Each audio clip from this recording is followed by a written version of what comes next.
कुटुमा कुटु सुपडे दाना कुटुमा कुटु कुटुमा कुटु सुपडे दाना कुटुमा कुटु। यो कथा हो एक यस्तो बालकको जसको जीवनमा गरिबीको अँध्यारो थियो तर स्वरमा ईश्वरीय प्रकाश थियो। यो कथा हो लाखौं युवाका लागि प्रेरणा बनेका बाल गायक अशोक दर्जीको।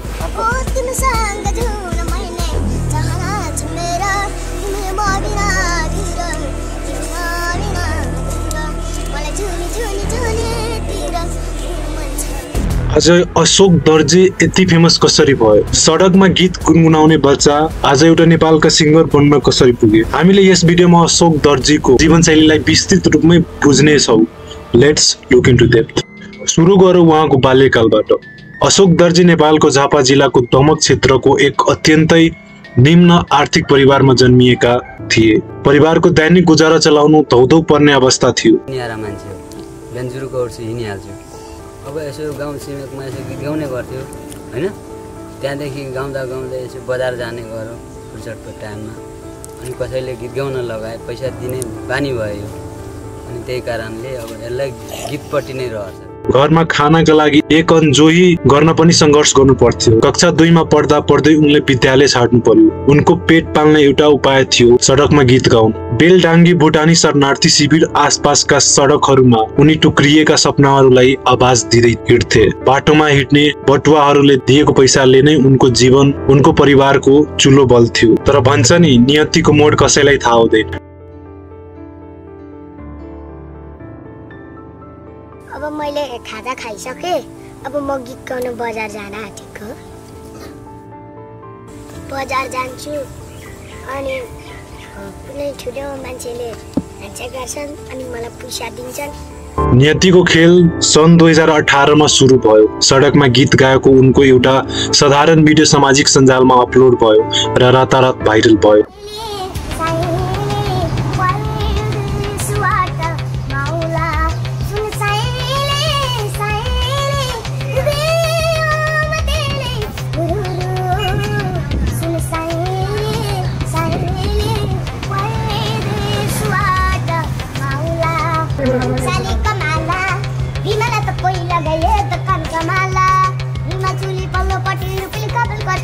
पटङ्गाले हलो जो चाजिगा डल्ल पर्छ।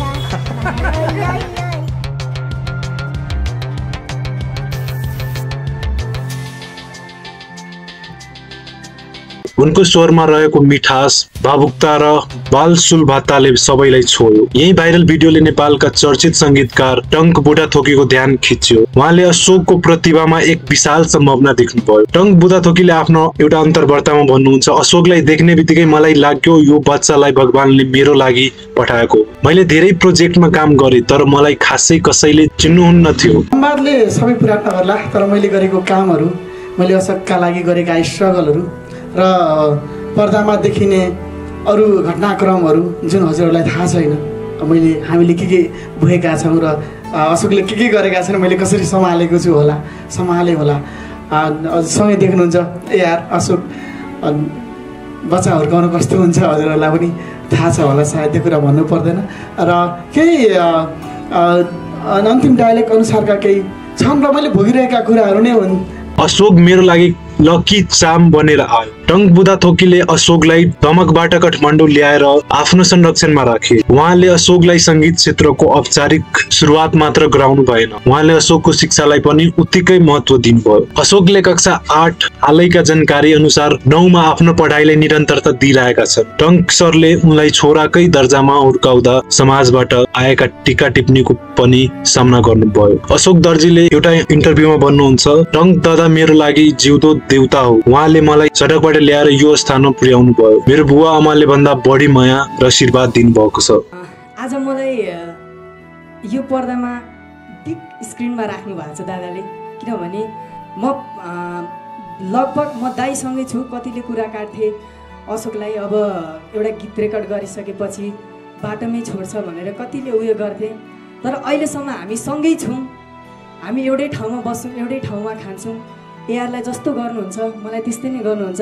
हाम्रो ड्रेस पनि लगभग सेम छ, हामी दाजुभाइ जस्तै छौँ, केही चिजमा फरक छैन। म एउटा चिज भन्न चाहन्छु, दाइ इज ग्रेट। थ्याङ्क यू दाइ। यो गाना सुन्नुभएको छ?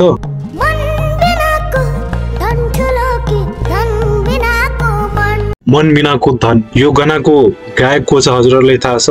हो यिनै अशोक दर्जी नै हुन्। टंक बुदा थोकीको संगीतमा अशोकको पहिलो गीत मन बिनाको धन ठुलो कि धन बिनाको मन सार्वजनिक भयो। गीतले रातारात रेकर्डहरू तोड्यो। यसले केवल गीतको सफलता मात्र होइन, समाजमा धन र मनको द्वन्द्वबारे एउटा ठूलो सन्देश पनि दियो। अशोक दर्जी अब राष्ट्रिय बाल गायक बनिसकेका थिए। त्यसपछि उनका थुप्रै गीतहरू आए जुन लोकप्रिय भए। चौरीको चारमा छुर्पी 2 AR बुढाथोकीसँगको सहकार्यमा। प्रणाम भावुक शब्द र संगीतमा आधारित बा आमा लगायतका गीतहरूले नेपाली संगीत बजारमा ठूलो प्रभाव पार्यो। उहाँले नेपाली चलचित्रमा पनि काम गर्ने मौका पाउनुभयो। अशोकको यो प्रेरणादायी जीवनलाई पर्दामा उतार्न आवश्यक थियो। उनको कथा र पहिलो हिट गीतकै शीर्षकमा चलचित्र मन बिनाको धन निर्माण भयो। यो चलचित्रले अशोकको सडकदेखि सफलतासम्मको यात्रा र टंक बुढाथोकीसँगको सम्बन्धलाई मुख्य विषयवस्तु बनाएको छ। यस चलचित्रमा अशोक दर्जीले मुख्य कलाकारको रूपमा अभिनयमा पहिला टेके। यो उनको लागि दोस्रो ठूलो चुनौती थियो। आज मलाई यो पर्दामा बिग स्क्रिनमा राख्नु भएको छ दादाले। मन बिनाको धन ठुलो कि धन बिनाको मन, मन बिनाको धन ठुलो कि धन बिनाको मन। उहाँले भन्नुहुन्छ गायकी मेरो नसामा छ तर अभिनय मेरो अर्को सपना पनि हो। अभिनय सिक्न मलाई गाह्रो भयो, त्यसैले कान्तिपुर एकाडेमीमा क्लास लिए अनि सहज भयो। मन बिनाको धनले सेन्सर बोर्डमा युनिभर्सल सर्टिफिकेट पायो र प्रदर्शनपछि यसले बक्स अफिसमा राम्रो व्यापार गर्यो। चलचित्र हेरेर दर्शकहरू भावुक बनेका र आँसु झारेका भिडियोहरू सामाजिक सञ्जालमा भाइरल भए।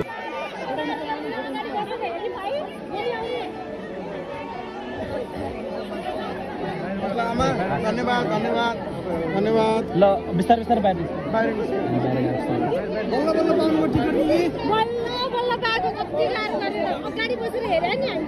कस्तो लाग्यो फिल्म? फेरि आउने के भन्न चाहनुहुन्छ? यति ठूलो सफलता पाएपछि पनि अशोक दर्जी आफ्नो पढाइबाट टाढा भएका छैन। टंक बुढाथोकीको संरक्षणमा उनी अहिले पनि काठमाडौँमा अध्ययनरत छ। आफ्नो कला र शिक्षालाई सन्तुलित रूपमा अगाडि बढाइरहेका छन्। उनको स्पष्ट लक्ष्य छ भविष्यमा संगीत र अभिनयले दुवै क्षेत्रमा देशको लागि राम्रो काम गर्ने। तर अशोक दर्जीको फ्युचर अब के छ? त्यस्ता धेरै स्टारहरू छ, त्यस्ता धेरै मान्छेहरू छन् जुन अचानक भाइरल हुन्छन् र पछि फेरि हराउँछ। अशोक पनि त्यही मध्ये एक हुन सक्छ त? प्रश्न जहिले पनि रहन्छ। अशोकको लागि अब आगामी फ्युचर एकदमै च्यालेन्जिङ हुन पनि सक्छ। अशोक दर्जीको यो यात्राले हामीलाई सिकाउँछ कि सही मार्गदर्शक पाउनु सक्यो भने जीवनमा सबैभन्दा अँध्यारो अवस्थाबाट पनि सुनौलो भविष्य कोरिन सक्छ। सडकमा गीत गाउने बालक आज लाखौंको ढुकढुकी हुनु नेपाली कला क्षेत्रका लागि एक ऐतिहासिक उदाहरण। तपाईलाई अशोक दर्जीको यो प्रेरणादायी कथा कस्तो लाग्यो? कमेन्टमा आफ्नो धारणा अवश्य पनि व्यक्त गर्नुहोला। आजलाई यति नै। हामी आगामी दिनमा यस्तै कथाहरू लिएर हजुर सामु आउने नै छु। Thanks for watching.